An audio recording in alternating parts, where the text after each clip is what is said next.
Next on Unsolved Mysteries. 4 robbers break into an armored car facility and take more than money. A sultry young actress is found severed in 2. It's the notorious case of the Black Dahlia. Drug smugglers create an ingenious scheme 30 feet below the ground. 2 families discovered their homes are built on a graveyard, and they are frightened to death. 5 cases with strange clues and bizarre twists, and secrets that you would never expect. I'm Dennis Farina, and this is Unsolved Mysteries.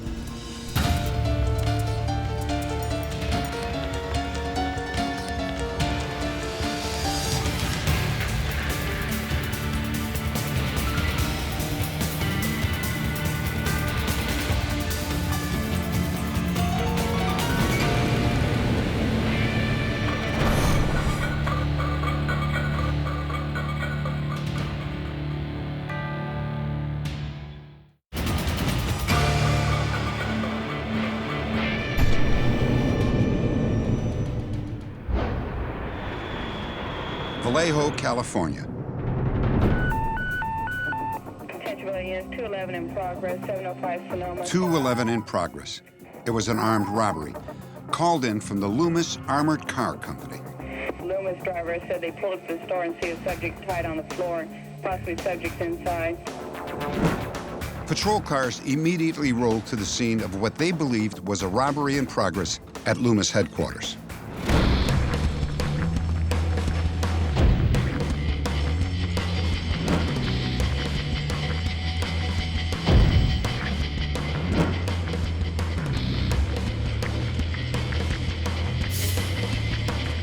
As police made their approach, they saw that the security door of the main building was partially open.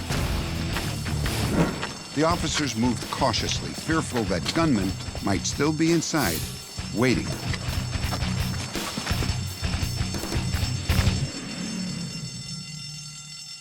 Inside, police discovered that this was more than just a simple robbery. Just beyond the door, a security guard lay dead. His hands were bound with rope, and he had been shot through the head. A bag of money lay near the entrance. In another part of the building, police found 2 other guards. One was dead, the other mortally wounded. Like the first victim, they had each been bound and shot in the head. The guards were identified as 49-year-old Martin McCumber, 29-year-old Dennis Jacobson, and 25-year-old Alfonso Lantoya. McCumber left behind a wife and children. Lantoya was engaged to be married in 6 months. It was just a brutal and senseless crime.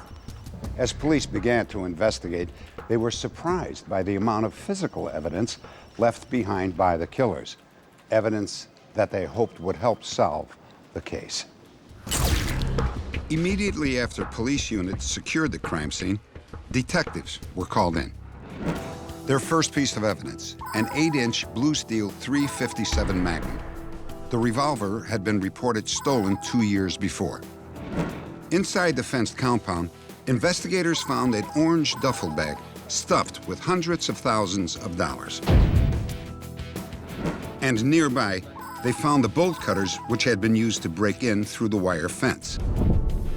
As they searched along the fence line of the Loomis compound, detectives found gloves, ski masks, and another enormous sack of cash. In a park across the street, investigators found another pair of gloves, a ski mask, and an AK-47 assault rifle. Nearby where this AK-47 was found, we found an impression in the ground. This impression leads us to believe that the responsible laid in that area for some time following the crime, hoping that the police would leave and he could finish his escape. Judging from the evidence, authorities concluded that there were 4 robbers. Hair samples found on the ski masks indicated that at least one was white and one was black.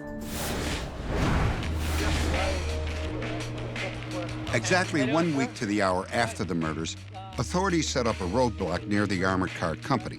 They were hoping to find people who traveled the area regularly. They learned that a white man was seen running north from the building at around 9 that night. At the same time, a black male was seen running north on a different street. Working backwards, authorities began to piece together what happened on the night of the murders. Here's what they came up with. At approximately 8 p.m., 4 heavily armed men dressed in combat fatigues approached the Loomis building. One security guard was on duty inside.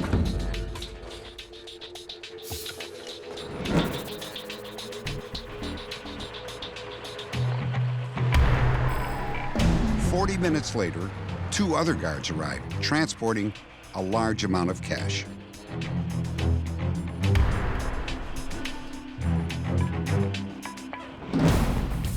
Once the truck arrived and the gate began to open, it would have been possible for the murderers to enter the facility, coming in underneath the opening gate quickly before the guards had a chance to respond.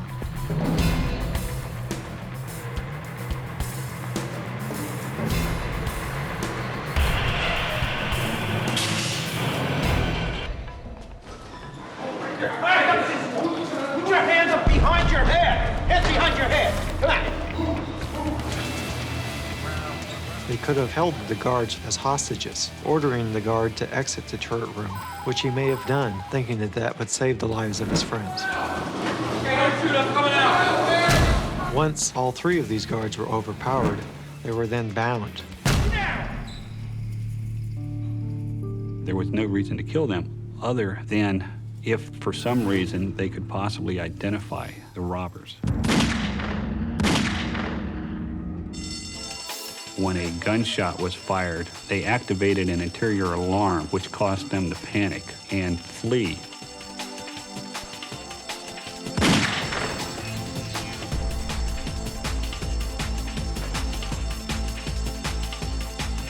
They filled the bags so full of money that they could not carry them.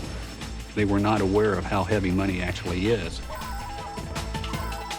Despite the blaring alarm, the killers fled and got away scot-free. The irony is, they got away with no money.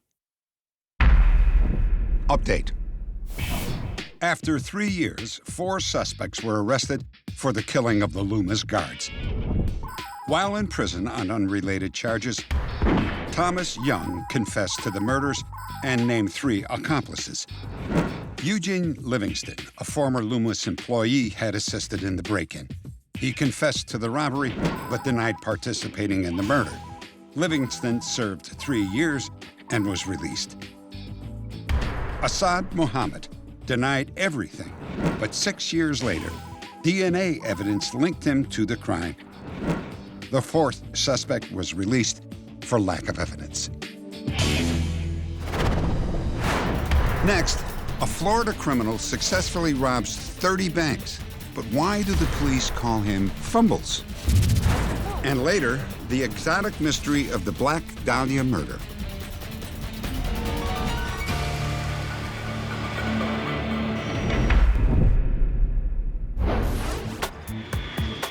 Anywhere across the state of Florida, you might meet the bank robber known as Fumbles.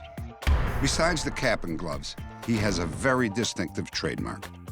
He was given the nickname early on of Fumbles because in the first robbery, when he came in, he got inside the bank, drew the weapon, held it in his hand, and proceeded to trip and fall. Here he is again. Watch his mask. The police admit to a certain amount of amusement at their adversary's clumsiness. 30 armed robberies, however, are no laughing matter. Update. Fumbles has been captured. Within minutes of our broadcast, the police department in Clearwater, Florida, received a call from one of our viewers. He recognized Fumbles as Ross James Preston, a 23-year-old student living in Clearwater. A reason why you may have done it? When he was arrested, Clearwater authorities said Preston was so scared that he suggested that they let him jump out of a window. Do you like the name Fumbles? Is that... Fumbles pleaded guilty to a total of 7 counts of bank robbery and weapons charges. He served 13 years in prison and has since been released.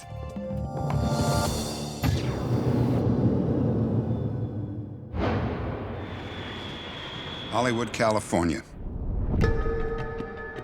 The city where dreams die hard. She was known as the Black Dahlia. She had jet black hair and preferred black dresses and lingerie. Those who knew her best said she had a tattoo of an exotic flower on her inner thigh. She wanted desperately to be an actress, but her fame would not come from the movies. It would come from her death, a murder which has gone unsolved for 60 years. On a cold morning in January 1947, the nude, mutilated body of 22-year-old Elizabeth Short was discovered in a vacant lot in the Leimert Park area of Los Angeles. What made the murder so unique was the barbaric nature of the crime. The Black Dahlia's body had been neatly severed in half, gutted, and drained of blood. Her face had been very brutally cut from ear to ear in a grin. Her throat had been cut, and she had been mutilated sexually. Basically, she was the worst case of a sex crime in the history of Los Angeles County. It's a case that has fascinated crime writers for generations, and almost every one of them has a different theory about the killer. Author Lawrence Sherb has studied every angle of the Black Dahlia case, and now he believes he knows the real identity of the man who so brutally murdered Elizabeth Short. I just didn't have room for dessert. Well, that's okay. Now we can have dessert someplace else. Oh. Her life was as sad as it was brief. Like so many other young women, Elizabeth Short had been lured to Hollywood with dreams of becoming a star. Her career was going nowhere, and she was running out of cash. According to some, Elizabeth eventually drifted into prostitution. Can you take me home? Yes, I will. I need to ride all the way to Los Angeles. Can you take me to Los Angeles? Yes. Oh, great, thank you. You're welcome. Her final days were shrouded in mystery. Elizabeth seemed to be constantly on the move and was last seen leaving a diner in San Diego with a man who has never been positively identified. She called him Red when she spoke to him in the diner, and he did have reddish-colored hair. However, the police were never able to positively identify him, although some people felt that he might have been Robert Manley. Robert Manley was a hardware salesman who dated Elizabeth. Police brought him in for questioning, but he was cleared of the crime.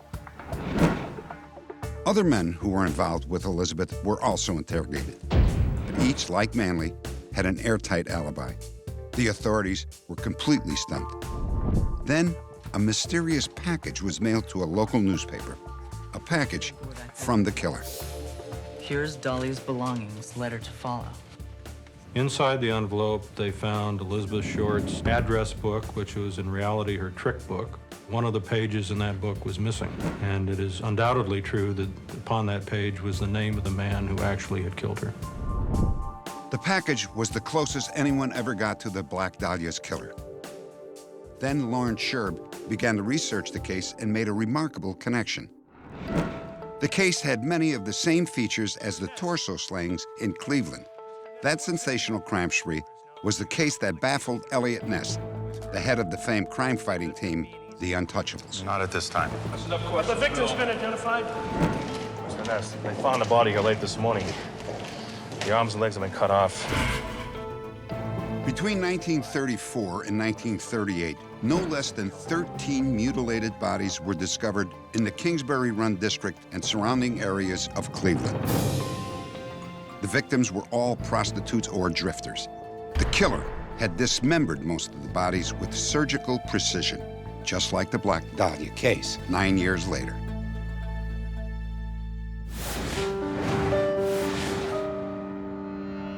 Many people believe that Ness actually knew the Slayer's identity, but never had enough evidence to prove it in court.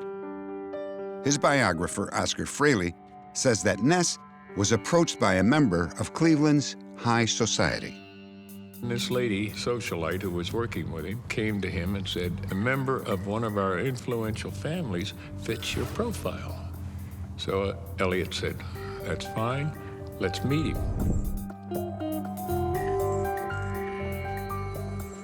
This man admitted that he had been to medical school. Hello. Thanks for coming. So Elliot thought surely he had the guy. Have you ever been to Kingsbury Run after sunset? No. Ness said he gave the man 2 lie detector tests, and both times the suspect failed. Have you ever paid for the services of a prostitute? No. Soon after he took the polygraphs, the suspect voluntarily committed himself to a mental hospital. Around that same time, the torso slayings in Cleveland abruptly stopped. Ness believed that this would be the end of the case because the suspect was so deranged that he would probably remain in a mental institution for the rest of his life. But a few months later, a letter arrived from California.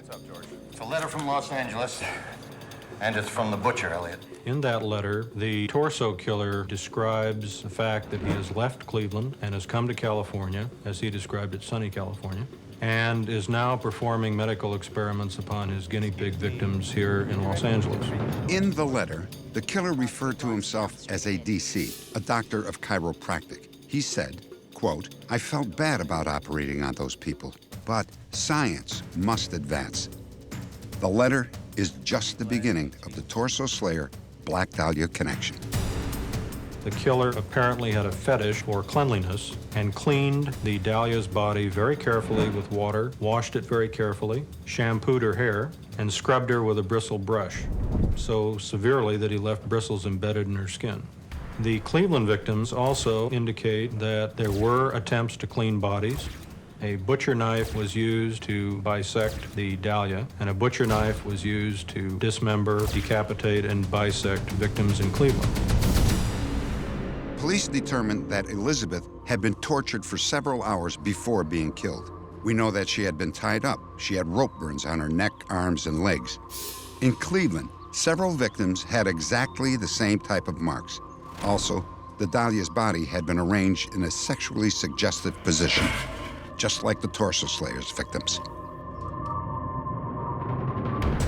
But if the Torso Slayer was locked away in an Ohio hospital, how could the murders have continued in other parts of the Midwest and later, Los Angeles?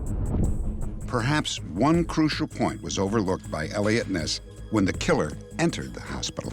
Sorry I was late, sweetheart. But we can leave now. Come along. If one is voluntarily in a mental hospital, you are free to legally walk out anytime you want, and I think that's exactly what he did. I think he used the mental health system most of his career. When things got tough or investigations heated up, he simply checked himself into a mental institution, waited until they cooled down, and then checked himself out again and departed and continued killing. Elliot Ness never publicly identified the suspect. He took the name with him to the grave. He was the most prolific mass murderer in the history of the United States. And to this day, his true identity remains unknown.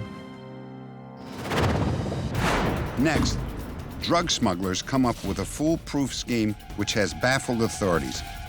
And later, the real-life ghost story behind the legendary horror film Poltergeist.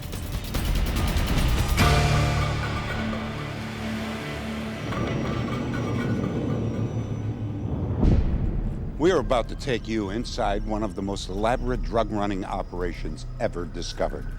It was a pathway for some 50,000 pounds of cocaine to enter the United States undetected. Douglas, Arizona. It's a sleepy border town 97 miles south of Phoenix. Just across the border is the Mexican town of Agua Prieta. This border crossing is watched closely by law enforcement. The Douglas Agua Prieta area is one of the main conduits for cocaine coming into the United States, and for that reason it's known as the Cocaine Alley. A Mexican national named Rafael Camarena began to cross the border daily from Agua Prieta into Douglas. Camarena had purchased a concrete mixing company in Douglas, and he was working very hard to make a go of his new business. When I have spoken to Mr. Camarena, he had told me that he planned to be here for a number of years. He would check in on the business once or twice a day. He spent a lot of time in Mexico, I assume, pursuing contracts over in our Prieta. But yes, he was an on-hands type of business owner. He could have opened up a business anywhere in the United States of America. Camarena constructed a large warehouse in Douglas. At the same time, just across the border, he built a 4-bedroom ranch-style home. The home, located in a wealthy area of Agua Prieta, had all the amenities that come with success. Mr. Camarena seemed to be a good husband and a good father. He's the type of person that you would want to be as your friend. In reality, Camarena's entire life was nothing but a devious facade, created to cover up a very lucrative and very illegal enterprise. U.S. Customs officials received information that Camarena was smuggling drugs from his home in Agua Prieta across the border to his warehouse in Douglas. Incredibly, Camarena's business was located just 1 block away from the U.S. Customs headquarters. Early 1990, we initiated 24-hour surveillance of the Douglas Ready Mix company. I think we've got something. Agents staked out Camarena's business for over 2 months. Yeah, it's Camarena, all right. They became suspicious of a truck that arrived and departed from the new warehouse nearly every day. On one occasion, we followed the tractor-trailer rig from Douglas Ready Mix to a rural area outside of Phoenix, Arizona.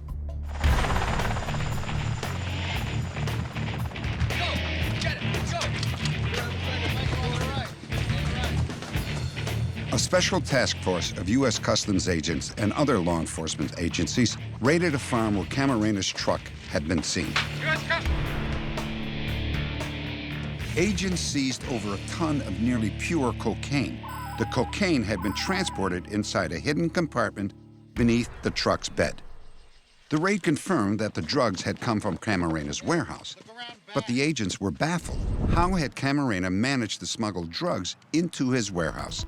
It was being watched around the clock by federal agents just a block away. We began receiving bits and pieces of information from a variety of sources concerning the existence of a tunnel in the Douglas area.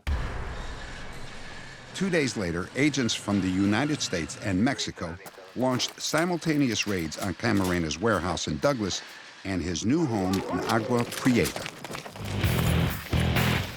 Freeze! Get your hands up!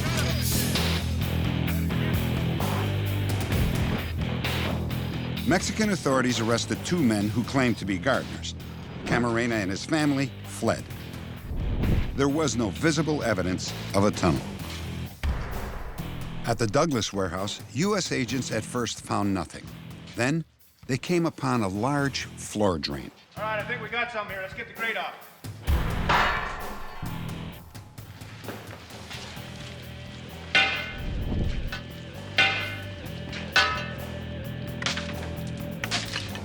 We found about a 5.5 diameter shaft that went 30 feet into the ground. And at the bottom of the shaft, we found the tunnel itself. This is the actual tunnel through which enormous amounts of cocaine were smuggled. When authorities uncovered the tunnel's entrance beneath Camarena's home, it became clear that this was no ordinary drug smuggling operation. It was something right out of a James Bond movie.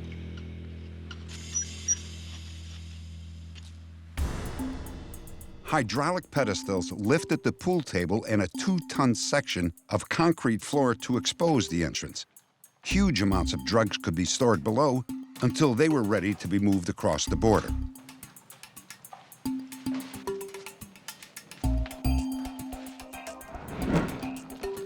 The drugs were transported on a specially designed cart. At the Douglas end, a custom-made hoist lifted the illegal cargo into the warehouse.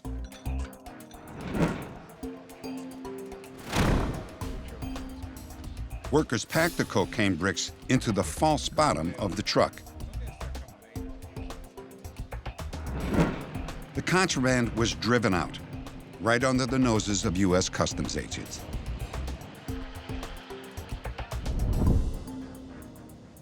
In my 18 years with the Customs Service, this is one of the most amazing investigations I've ever encountered. The sophistication of the smugglers, the construction of this tunnel itself, just demonstrates to what extremes these organizations will go to. Update. 10 years after the tunnel was discovered, U.S. Customs agents determined that Rafael Camarena was already in a Mexican prison. He had been sentenced to 10 years under a fictitious name for a different drug charge. After completing that sentence, he was extradited to the U.S., where he pled guilty of smuggling cocaine across the border. He was sentenced to another 10 years in prison.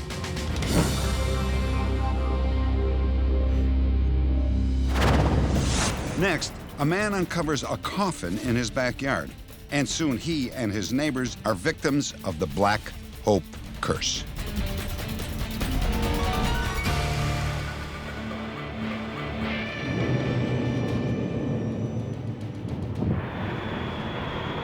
Just outside of Houston, Texas, is a neighborhood filled with upscale homes and manicured lawns. Sam and Judith Haney settled in at the far western edge of the development. When we bought the house in Newport, it was the house that we had always been looking for. So it was the house that we intended to stay at for a long period of time. But there was a morbid secret about the Haney's perfect home, one that would soon turn their lives into a never-ending nightmare.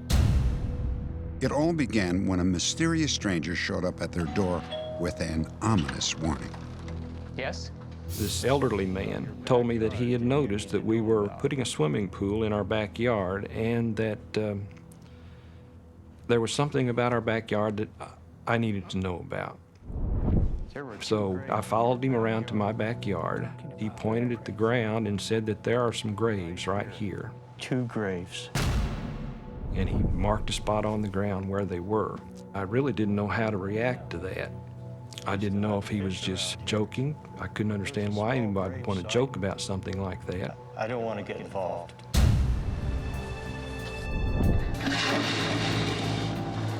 Using a backhoe, Sam Haney decided to see if the man's alarming claims were true.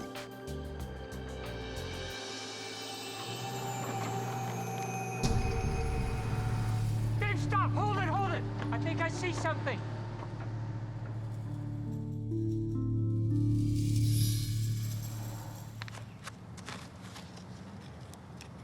And at that point, we stopped with the backhoe and we got down into the hole and continued digging by hand. There was pine boards. When we lifted up the first board, we could see the indentation of a skeleton form. It didn't take long to figure out that it was an actual human remains. Sam immediately called the sheriff and the county coroner, who conducted an official exhumation.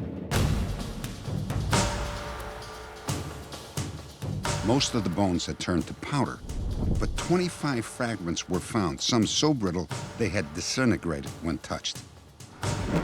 A second coffin, located alongside the first, hadn't been disturbed. Inside, 2 wedding rings were discovered on the frail index finger of the exposed skeleton. They handed me the rings, and it was sickening to think that I had desecrated somebody's grave. Horrified me. Wanting desperately to do the right thing, the Haneys decided to find out whose remains were buried in their backyard. The search led them to a longtime resident named Jasper Norton. Years earlier, Norton had dug several graves in the area. He told the Haneys that their home and a dozen others were built on top of an old African-American cemetery called Black Hope. The deceased were mainly former slaves. The last burial was in 1939, and as many as 60 people were interred there in paupers' graves. The people had very little money. They marked their graves however they could, with markings on trees, with little stones, with fences around them like a family plot. The two people buried in the Haney's backyard were Betty and Charlie Thomas. This picture of Betty is the only known photograph of either one. They died during the 1930s, and their graves were eventually forgotten. It was up to me to give them the dignity that they deserved, and that was very important to me. Judith and Sam Haney made an extraordinary decision. They reburied Betty and Charlie in their yard and prayed their spirits would rest in peace. I'm so sorry. But peace did not come to the Haneys. There was a clock in my bedroom, and one night it started sparking and putting out sort of a blue glow. When Judith checked the clock, she found that it was unplugged. That was only the beginning of the Haneys' hell on earth. One evening, Sam went to work the night shift, leaving Judith alone. What you doing? I heard the sliding glass door open, and I heard, which I thought was Sam, saying, "What you doing?"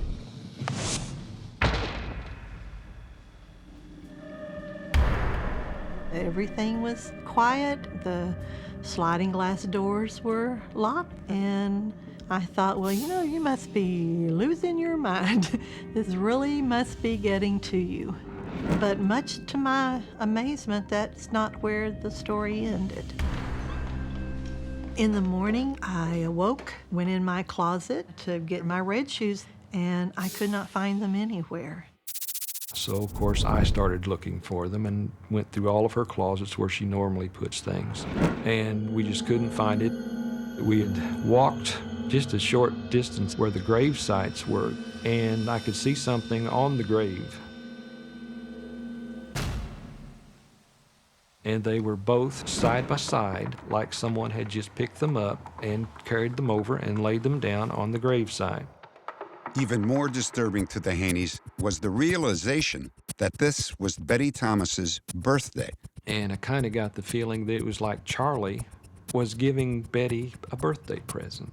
I began to come to the realization that this was not all in my mind, and that this had to have some relationship to Betty and Charlie's graves being disturbed.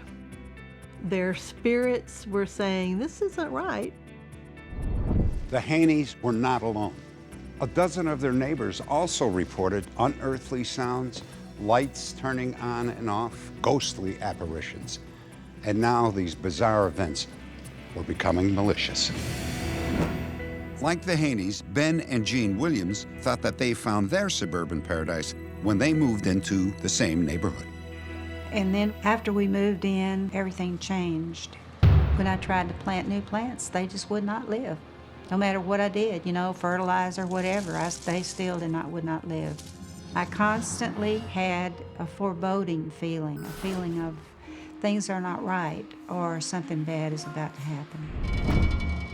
The Williams said that near their flower bed, sinkholes appeared in the unmistakable shape of a coffin. The Williams would fill them in, only to have them reappear a few days later. The Williams felt their ideal home was invaded by a menacing presence.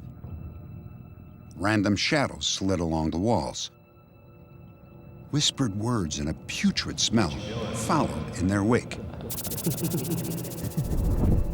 At the time, the Williams' granddaughter, CARLI, lived with the couple. During the blazing heat of summer, CARLI said she would stumble into bone-chilling pockets of ice-cold air. It would be very, very chilly, and you'd have just this feeling of foreboding or just, you know, like either something wasn't right. Anywhere in the house, you would have a feeling that you were not alone, that somebody was watching you. It terrified me to be in the house by myself.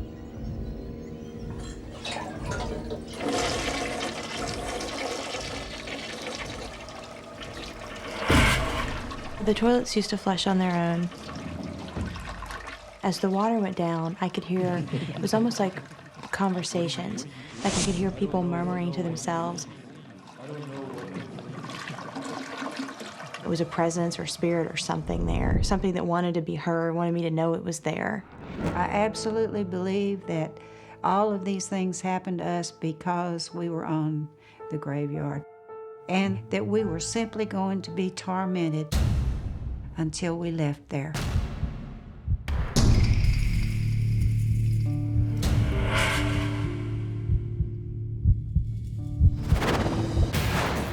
Next, the Williams report the hauntings in their home turned from horrifying to deadly.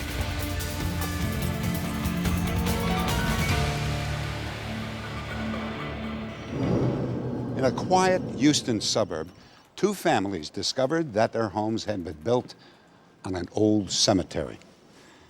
Well, they soon found themselves experiencing strange sounds and heart-stopping apparitions. The unexplained phenomena seemed to target the home of Ben and Jean Williams, both day and night.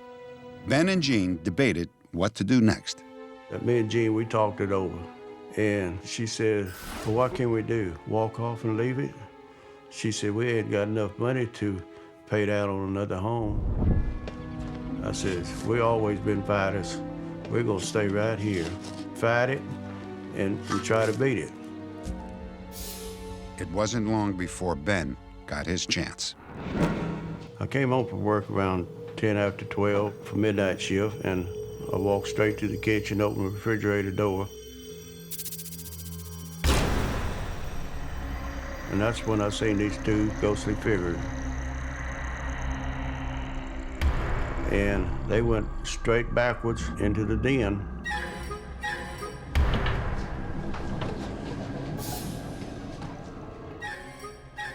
And then they started heading right down the hall to Jean's.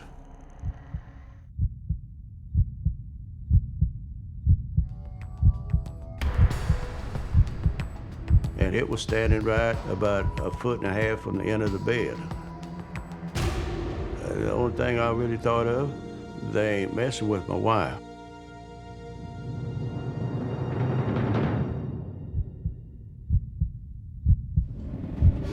As I dove through it, I felt a sticky, cold sensation in my body. Down the street from the Williams, the Haney's lives were also unraveling. I was crying all the time. I was frightened. I was scared of doing my daily routine in my own home. The Haneys decided to fight back in court. They sued the builder for not disclosing that their home was built over a cemetery, in part so that everyone would know what was happening at their subdivision. A jury awarded them $142,000 for mental anguish, but a devastating reversal ruled on legal grounds that the developers were not liable. The verdict was thrown out, and the Haneys ordered to pay $50,000 in court costs. And at that point, we decided to file bankruptcy. All in all, we ended up losing the case, losing the money, losing the house. We were exhausted. And we got in our car and went where there was love and support and tried to put it behind us. The Williams also explored legal recourse, but they say that they were told that without definitive proof of a cemetery on their property, nothing could be done. It was then that Jean made a decision that she will forever regret. That was the last straw. You want a body? I'll show you a body. So I thought to myself, I can dig, and I can dig about 2 feet a day, and I knew I would reach a body. But soon after she started digging, Jean felt ill. I'm gonna do the rest later. Take over, okay? Okay. Her daughter Tina volunteered to finish the job. She dug for almost half an hour. Ooh. Are you okay? Yeah, I feel just a little faint. I remember her saying that she felt funny. She was getting dizzy as well. She put the shovel down and she went back inside. Well, here. You lay down, honey. And she just laid down on the couch. She's like, Mom, Daddy, I don't feel right. You know, there's something wrong. We got to call 911. The last thing I remember her saying was, Mommy, take care of my baby. Take care of my baby. And she looked so scared. Talk to me, Tina. Almost immediately, her eyes started glazing over. And I was talking to her, trying to talk her out of dying. Please, Tina, talk to me. And all this time, her eyes were changing until they got to the point where I knew that she wasn't with me or she wasn't, you know, responding at all. Tina had suffered a massive heart attack. 2 days later, she died. And I realized that I had desecrated another grave, and now I'm paying. I told Ben, I says, we have to get out of here. It doesn't matter what we lose, what we add. And I knew that if we didn't, that I was not gonna make it. Because my fight was gone. I could fight no more forever. How's the trip? Fine. Great. The Williams escaped to Montana and later moved back to another house and another neighborhood in Texas. Today, they are a happily growing family, no longer plagued by mysterious noises, horrific apparitions, or heartbreaking tragedies. Back in their old neighborhood, none of the current residents have reported any paranormal activity. But no one has been able to explain what happened to the Williams or the Haneys. It remains an unsolved mystery.